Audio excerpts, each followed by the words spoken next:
to Scribble Talk, a podcast for bid and proposal professionals. My name is Bhaskar Sundaram, and with my co-host, Ashley Case. we will be sitting down with our industry veterans to share their stories, discuss their career, and learn how to make an impact in the industry. Today's guest is Isabel Moritz. In 2004, Isabel had one of those aha moments when she recognized that putting together responses to tenders was what she should have been doing until now, instead of her current job. She did, however, stay there to practice her bid skills until 3 years later when the company was sold. Ever since then, Isabel has been a freelance bid writer, mainly supporting technical and engineering bids. For this, she has drawn on her family engineering background and her years of experience in technical sales. Isabel feels she's very at home with engineers and technicians, even if they are busy and overstretched, when she helped them by doing as much as possible of the work before sending it to them for review. Charitable funding bids or some of the types of pro bono work she gets involved with in her free time, as well as other voluntary organizations. APMP has figured enormously in her bid career, and she spent from 2010 to 2016 organizing and initiating training events around the country, helped by a small but able team in APMP. APMP still occupies some of her spare time and for aspects of people's contribution that is so inspiring. Over the last 5 years, she has focused on the inclusion of APMP modules and best practices into university business degrees. Isabel is also part of APMP International Career Path Committee, and she's also serving on the APMP CIC Committee. Welcome, Isabel, to Scribble Talk. Great to have you with us. Thank you, Bhaskar. Isabel, let's talk from the very beginning. Where were you born? And let's talk about your high school and education. I was born in London, North London, and I went to Henrietta Barnett School, which is in Hampstead Garden suburb. So I used to walk across the heath every day to go to school. It was quite a tough school. You had to work very hard. It was very academic. Didn't particularly suit me, to be honest, but I've still got my friends from school. Perfect. And after school, where did you do your higher education? I then I did a business agricultural degree, agriculture and business. Wow. And that just happened to finish when farming was in the most terrible doldrums and farmers were going out of business and there were no jobs. So I went and did something else instead.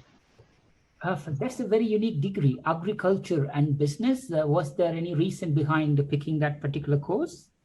I like farming. I still do. And it combined with law and economics, it suited me. Got you. And after graduation, what was the first role that you took, Isabel? The first actual role I took was as a stock controller for a very famous boutique in Hampstead called Hampstead Bazaar. And I'm not even sure if it's still there, but it had a very charismatic leader. And she used to go and have all the clothes made all over the world. She used to travel to get these very exciting clothes made with lots of very exciting fabrics.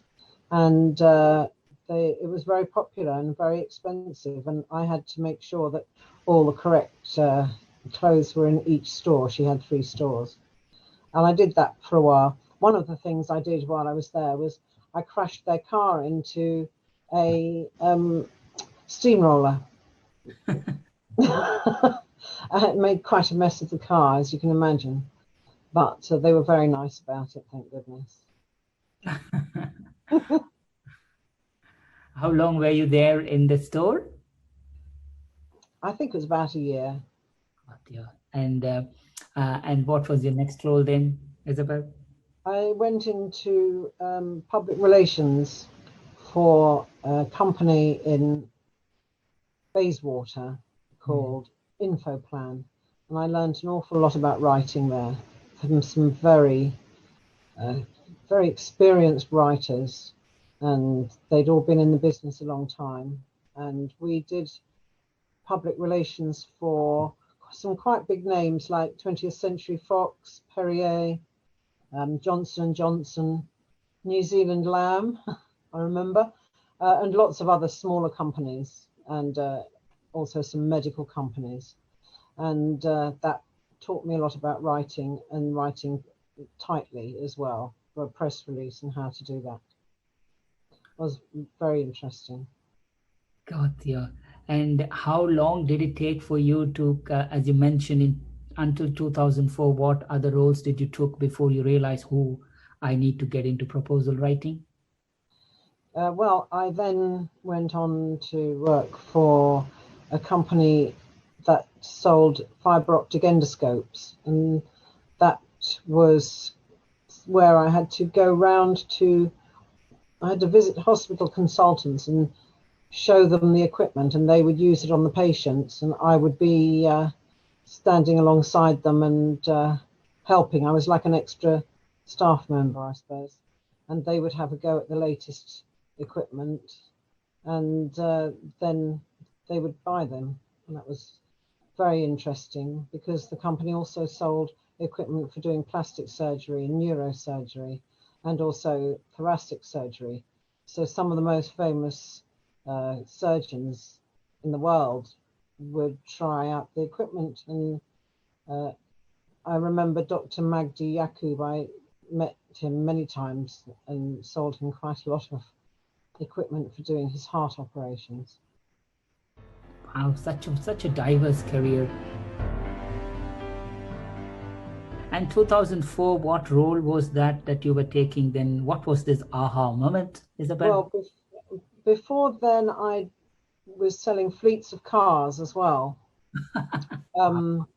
300 cars at a time, 400, 500, something, and that was where I actually was working under the best boss I've ever worked for. He was an ex-SAS man and was really fascinating man and such a brilliant leader. So I learned a lot from him as well.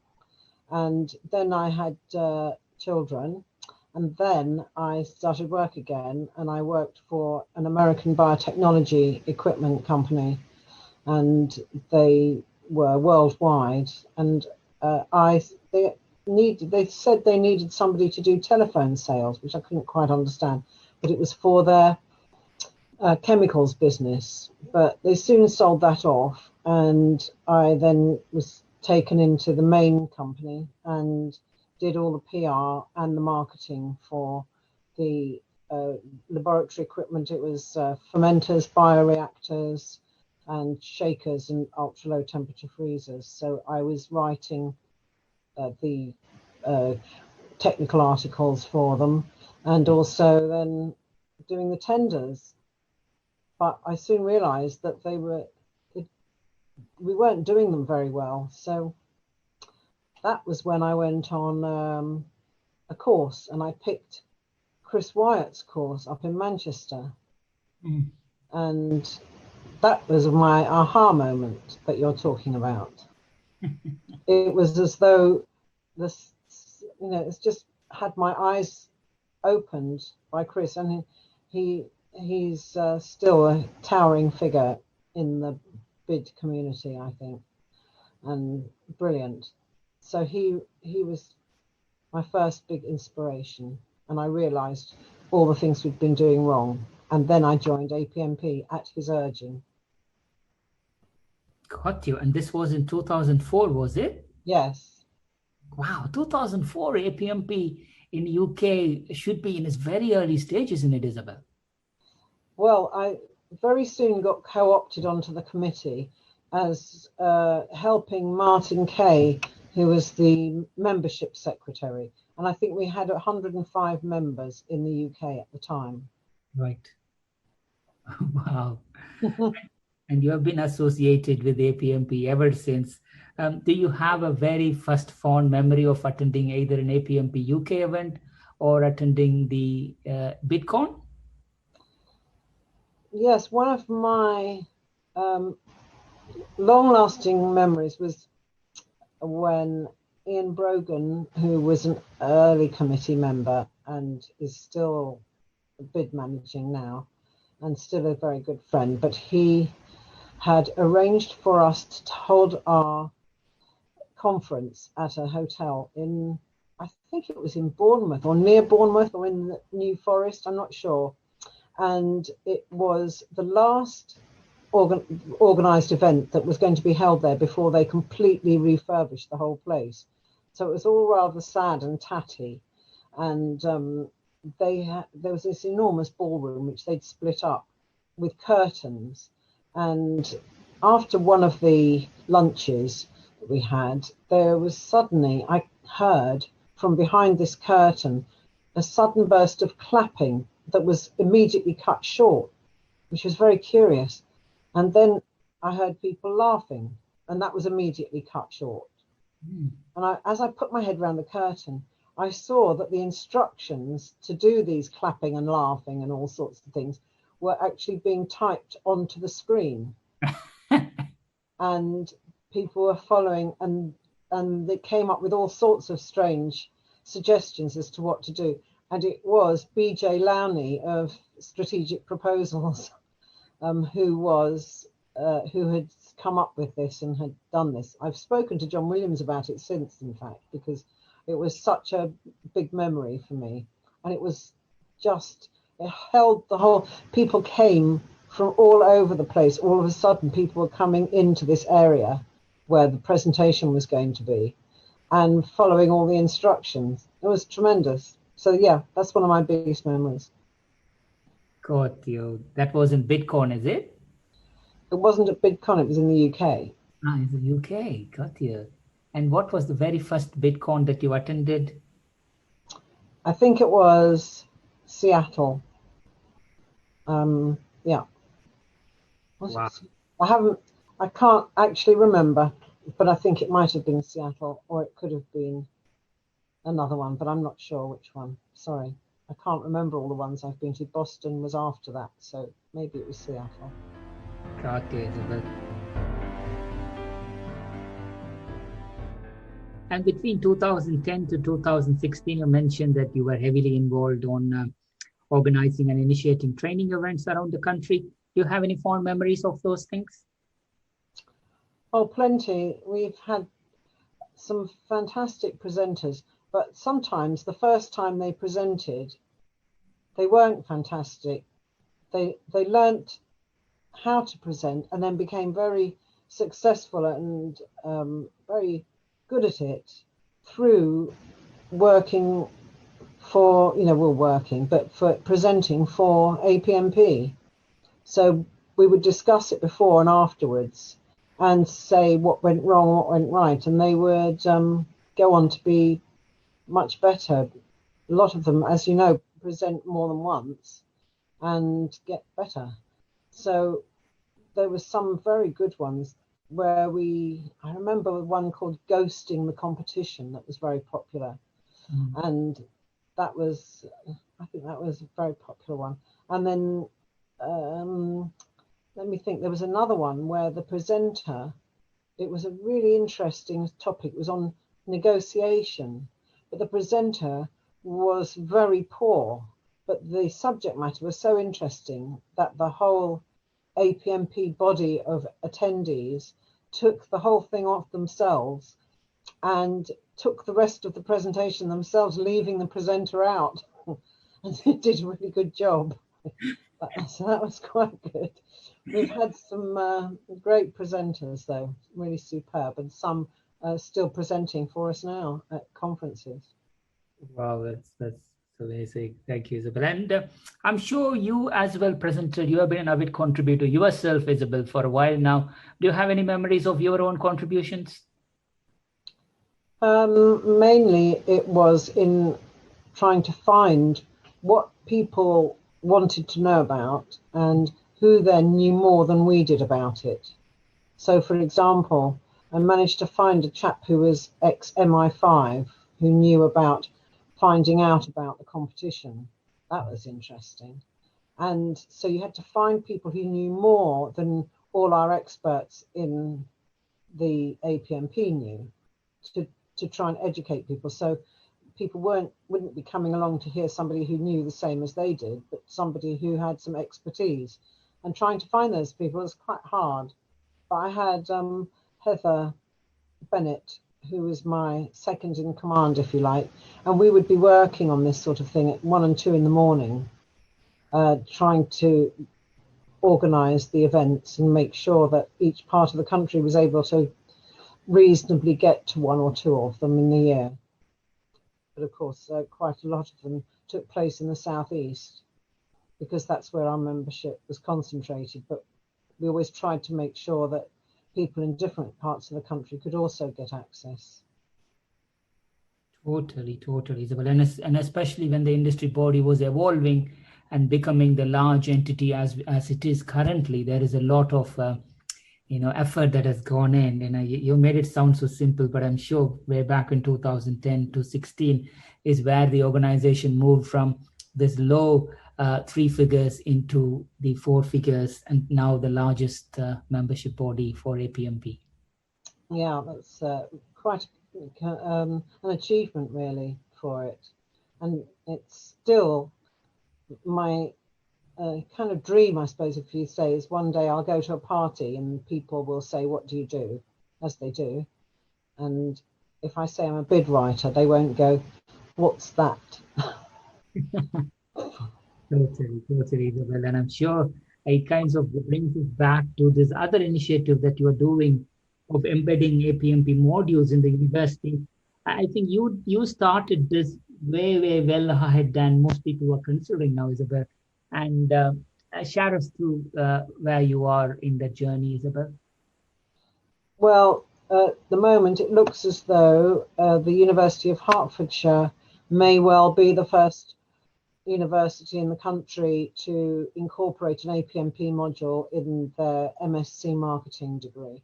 I'm speaking a bit previously, but we have been working on this now for years. It takes a long time for universities to change their degree courses, which I didn't know before, but I do now. Totally. And also now being a member of Intentional Career Path and also CIC, I'm sure your learnings, your lessons of how to do this might benefit the wider community who's also trying to do that back in US or Europe or in Asia as well, right? Yes, they have a partnership in the US with a university, and they're doing similar kind of work, I think, together. So they're trying to get it incorporated into a degree.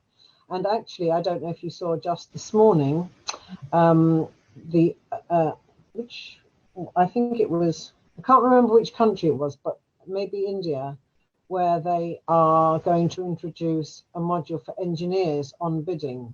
So we were discussing that this morning. We don't want to change their career path off engineering into bidding, but we want to give them an appreciation of what's needed for bids so that they are prepared. And that, in turn, when they're going out for jobs after their degree, will make them more attractive. So it's really to give good employment prospects to graduates. Totally, Isabel. I think we talked about your career and APMP and stuff. Isabel, over the years, you have done so many bids, you have written so many articles, blogs, etc. What would you say as some of your memorable writing efforts?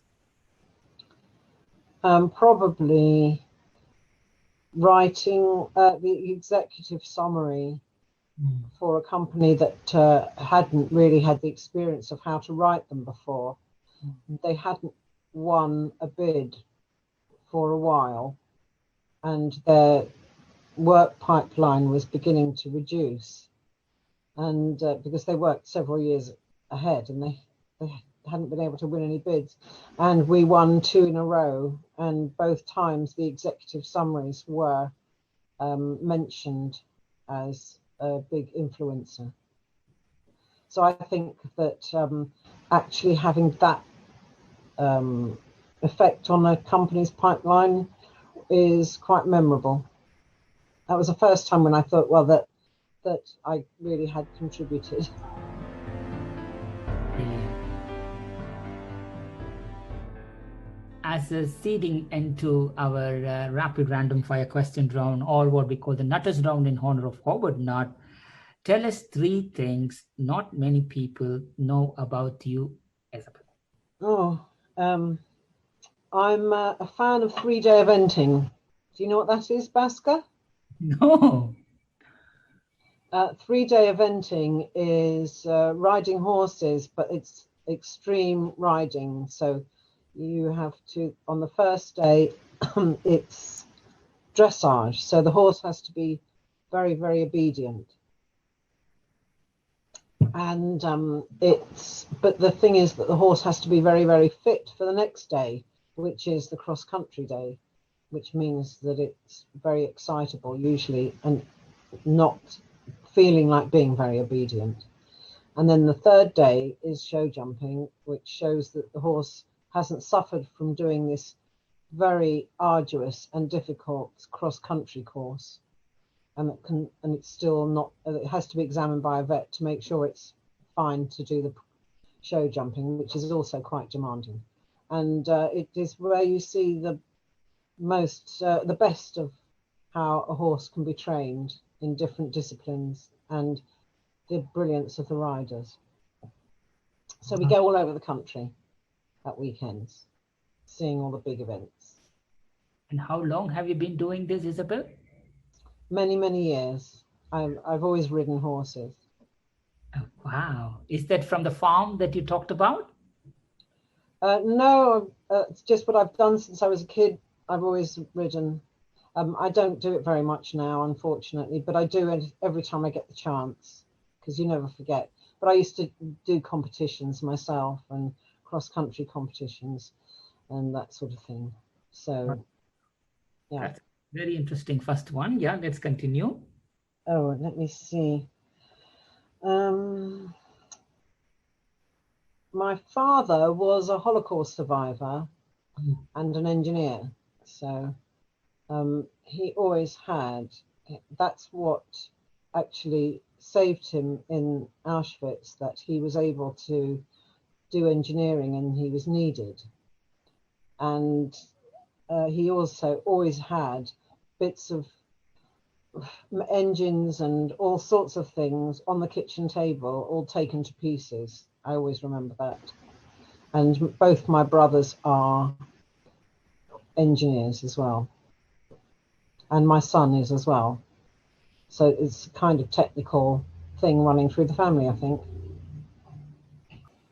And the third one? I would say that I've got huge interest in historical architecture. Mm-hmm. I love to look at buildings and be able, I think it's partly, maybe people in the building industry will identify with it. It's the detail. It's the actual tiny little features on architecture of how the eaves are put together or the different decorations. And they all have names, and I like to know what names are and what those features are called. That's interesting. I think I will leave Ashley to go through a little bit detail on those 3 things. Thank you so much, Isabel. Okay, thanks, Basker.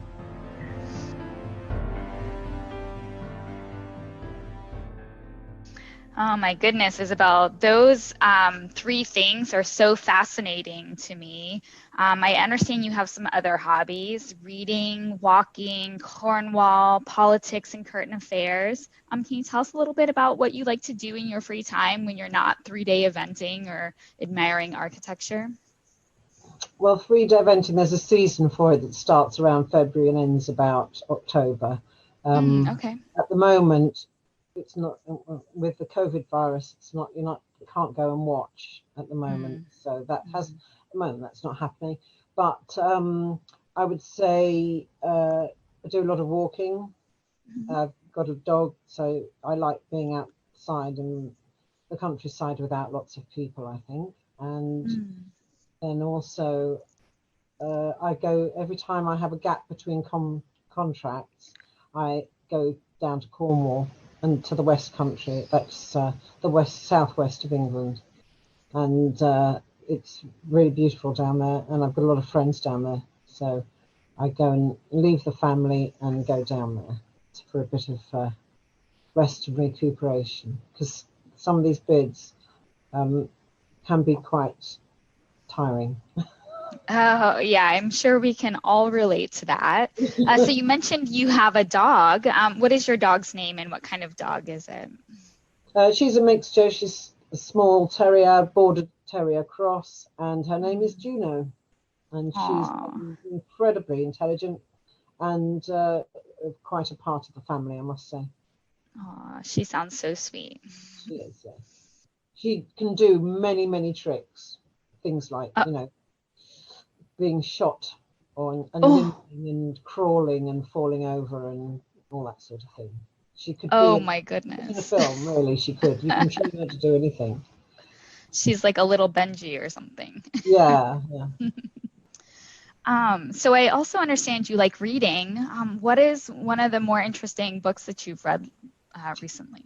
One of I would say my favorite books is The Secret History by Donna Tartt. Do you know that one? It's quite well known. It's a sort of cult, well-known one. And then she also wrote The Goldfinch, I think it was. Oh, okay. The authors I particularly like are William Boyd and Ian McEwan and people like that, Sebastian Faulks. And I'm a member of a book club, a book group, I would say. It's more, there's only 6 of us, and we've been meeting for about 16 years. Oh, wow. And the whole point is to read books outside our comfort zone. So that's very interesting. I've read obviously many books now that I would never have picked up otherwise. And I will read anything. I will literally read anything. I'll read, apart from the back of the cereal packet, any packaging, I'll read it. You often find mistakes on it as well, which is probably part of the reason. And I also read very bad fiction as well. And I think it's really important to read poorly written stuff as well as well-written stuff, so that you know the difference, so that you can see the range. Oh, absolutely. So you mentioned reading outside of your comfort zone. Which book has been like kind of the most outside of your wheelhouse that you've ended up really enjoying? I think we just did one. I think it was called The Starless Sea. And I thought it was awful. It was held up as some wonderful book. It was a fantasy book that should have been edited down. And the first book that this author had written was very well received, but this one, I didn't read the first one, but that's what somebody picked to read for our book group, and no, I didn't even do that. But I usually enjoy them all, but that one I just didn't think it was good enough, I'm afraid. Terrible thing to say. Oh, goodness. Well, I'll be sure to avoid that one for sure. Yeah. So we're going to move into kind of our more random questions. No right or wrong answers here, just kind of fun, quick, rapid fire. So if Jurassic Park were real, would you visit it? Definitely. Definitely, yes, I would. What do you think your favorite dinosaur would be? I think it would be the Stegosaurus. But I used to have a book when I was a little child called Extinct Animals, and I couldn't say it properly then, so I always used to call it Stinky Animals. But it now I've still got it. When I look at it, some of the assumptions that scientists have made changed quite a bit, but the pterodactyl as well is fascinating. Yes. Oh, that's so interesting. And it sounds like you might enjoy history a little bit. Yes, definitely. Yeah. So if you could go back into any part of historical times, where would you go back to and why? I would go back to the time of the Jacobean Rebellion. I think that's around about the mid 18th century, 1745, something like that. And because they had very interesting clothes then, and they were pretty fierce and very, they were very passionate about their cause. So I think that's a very interesting time. And I like the furniture from then too. Very fascinating. It's very brooding and dark. Yeah. Okay. And what was the architecture like in that period? It was very heavy wooden type of dark and creaky floorboards and big doors and that sort of thing. Wow. Yeah, that would be it. I think that would haunt me. Yeah, it's exciting. Yeah. Secret passages. Oh wow! Yeah, very fun. If you had to choose a completely new profession, what would you pick? I think that I would probably pick being a car mechanic or something like that. Oh. An engineer of some sort. And is that because you just grew up around that engineering and always saw? The time I was at school, women weren't encouraged to do engineering, but I would have done it had I had the choice. Yeah, very cool. But I didn't have the choice. Do you like to tinker with things and take them apart? Well, yes, I can usually manage to fix things. I'm quite resourceful. Yeah. Yeah. Oh, wow. I need that talent. Well, I don't know about talent. I think it's more like, when something goes wrong, you have to think. It's like an engineer. They love problems. You can get that. How do you solve this? That's the thing. Yeah. Problem solving. It's good proposal skill for sure. Sure. So what is your favorite childhood memory? Favorite childhood memory would probably be going to see Mary Poppins with my grandparents. Oh. We used to love that film. Yeah. And my children love it too. So. What a lovely memory. Yeah. You are chosen to make dinner for a very special guest. Who would you invite and what would you make for them? I would probably invite, I love the idea of traveling through time and bringing somebody from the past into the future to see what they would make of things. Yeah. So I think one of the most fascinating people is Pepys, who wrote all about the Great Fire of London in the 1600s, and he was he was quite a naughty man in lots of ways, but he was very fascinating and very observant, and I think that he would give anything to come forward to a modern dinner and find out about all the things that had gone on in the intervening hundreds of years. Oh, yeah, absolutely. Samuel Pepys. And what do you think you would make for him to eat? I would definitely make something modern. I think it would be something like salmon on croûte or something like that. They had it then, I don't know. And some nice artichoke and asparagus, that sort of thing, I think would be nice. Yeah, it sounds delicious. So what is on your bucket list? Maybe this year, maybe, after things calm down with the pandemic. I think I'd like to do a course on architectural features of some sort, if I can find one, at a university. Say one of those holiday courses they do over in the summer, once the COVID thing's over, and where you can go and study something that you enjoy over the summer. Oh, that sounds amazing. Very interesting stuff, I'm sure.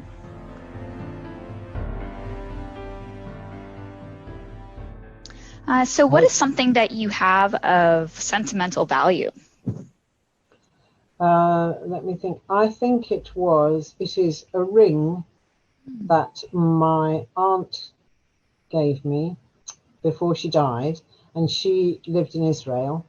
And Wow. this ring had been found by one of the neighbours who went back to my father's family's house in Transylvania and Wow. in the mountains, and they found the ring that had been her mother's, and it was down the floorboards, and it was Wow. underneath the house.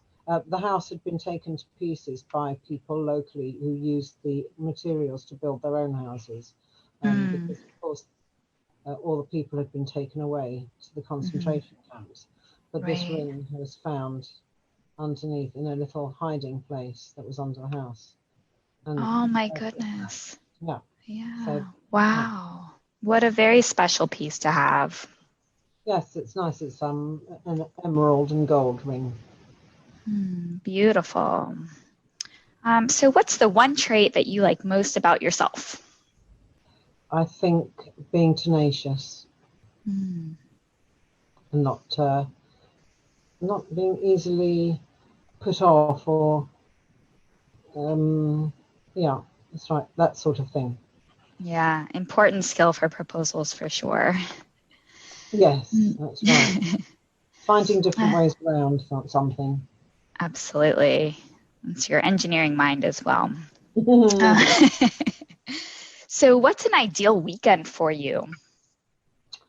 I think is walking the dog and probably doing some we've just recently got an allotment that I'm sharing with a friend of mine, and that's been great fun. And it's in a terrible mess, so we've been digging it. So I do a bit of that, and then go for a ride, and go to the theatre or an art exhibition. That's another thing. Oh, nice. What is the last gift that you gave someone? The last gift I gave somebody was a new outfit for our new grandson. Oh my goodness. How many grandsons do you have? It sounds like you might have multiple grandchildren. No, I've got multiple children, but one Okay. one Oh, grand. okay. So he gets the presents at the moment. Yeah, he gets to be spoiled. So how old is he? 5 months. Oh my goodness. What a time to be a baby right now. Yes, an interesting time. He's completely blissfully unaware. Yeah, hopefully he'll get through this without any memories of it. Yeah, probably.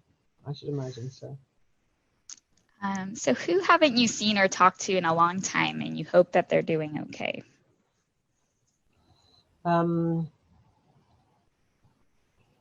There really aren't many people I haven't spoken to in a long time. Because I keep up with a lot of people, I would say. All the members of the family keep up. It's quite a close family, so I really can't think of anyone that I haven't kept up with that I would like to keep up with, you know.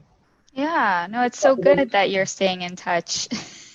Well, I do also write real letters, you know, with handwriting. Oh, wow. It's such a lost art.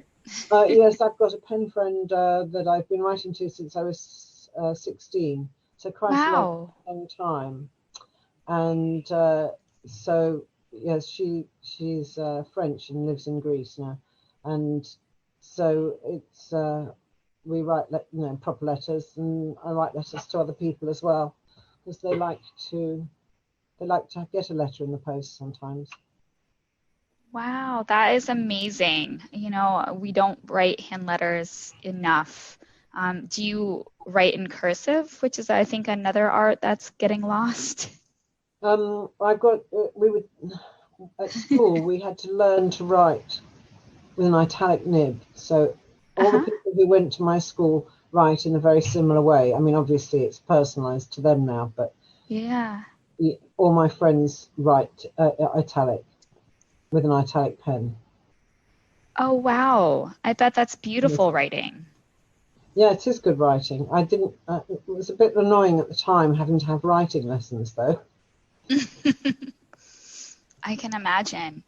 So I think my mom had to do something very similar. Did you write Really? in like circles and things like that with the like? Yes, it's well, Yeah. it's got circles, more a specific way of shaping the letters. Uh-huh. Um, Yeah, but very. if you look up italic writing, you'll probably see it. Hmm. Yeah, my It- mom bought me some It's like special pens when I was younger, and then she showed yeah, me how you can fancy it so that you can write sentences into different shapes and circles and things like yes, that. it's thick and thin strokes. That sort of thing, Yeah. is it? Yes. Very interesting. Oh, I love that you still write like that and send letters, and it's amazing. Yeah, no, I do.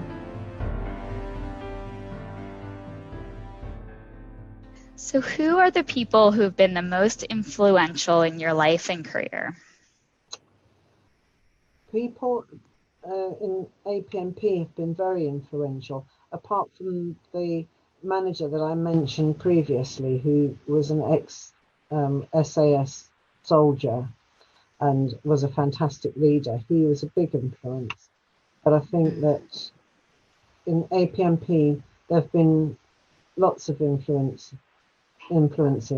I remember it was Kathy Day and who's encouraged me to go freelance after our company was bought out and we were all made redundant, Mm. and lots of other fantastic characters in APMP, like Chris Wyatt, as I mentioned previously, and Tony Birch and John Williams and all sorts of people.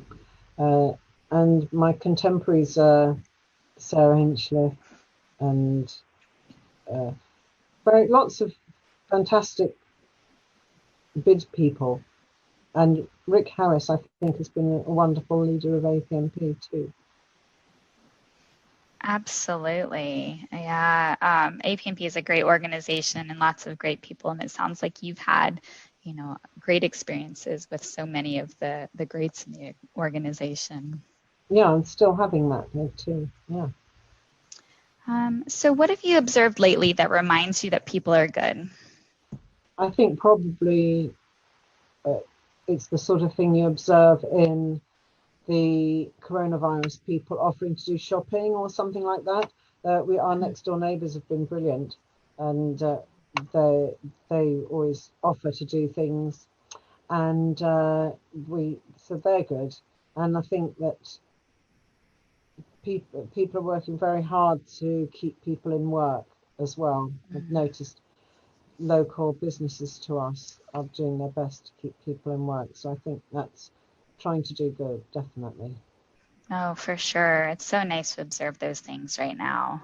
Yeah. So who's the kindest person that you know? I think everyone's quite kind. I Mm. can't think of a person who you would say was unkind, if you like. Oh. Very kind people.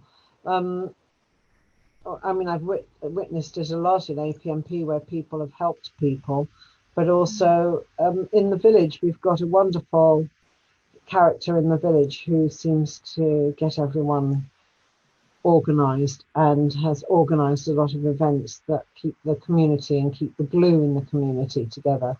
Some Oh. excellent people who run a book swap, but they go around and make sure people are all right. So I think those people are really kind because they've all got busy lives, but they just get Yeah. things done. Oh, it's so nice to be surrounded by so many kind people. Yes, I think that people are mostly kind. Mm-hmm. It's just not many people aren't. I don't meet many people who aren't decent and kind. Yeah, so nice. So what's the biggest lesson that life has taught you? Probably is to make sure that other people are okay and fine, and and with whatever you're trying to do, if that's what you're meaning. So, and the other point, I think, is to do lots of reading. It teaches you a lot. Absolutely, yeah. So what is one kind or thoughtful thing someone did for you recently? Only a little thing, I think, probably when I was doing lots of Zoom meetings and my husband brought me a cup of tea. Oh, I think that was very welcome at the time. absolutely. That's so sweet of him. Yeah. So we've really enjoyed learning about your career and all of the great things that you've accomplished and such a diverse kind of career background that you've had. Looking back, what's one thing you wish you had known when you began your career? Probably it is that people, you don't think people notice things, but they do. I think that's just a thing. People do pick up on stuff and they might not necessarily say anything, but they notice things. Yeah, very, very good thing to be aware of, right? Yeah, and I'm quite aware of not realizing that when I was in my younger self. Yeah, it's something maybe that you notice more as you become more mature and more aware. That's right. Absolutely. So what is the best piece of advice that you've received and who gave it to you? I think the best piece of advice I've received was from Chris Wyatt when I went on his course all those years ago in 2004. Wow. And that is, and it's a piece of advice I always tell other people too. When I said to him, well, how can, you know, I did another course of his, I think later on. And I said, I'm now going to be going out on my own. But I can't see how, you know, I haven't had enough experience really to explain to people what needs to be done for their bid. And he said to me, in the land of the blind men, the one-eyed man is king. He said, never forget that. He said, you know more than they do. So have that confidence. Yeah, wow. That's the advice I've always followed, and I always think of it. Yeah.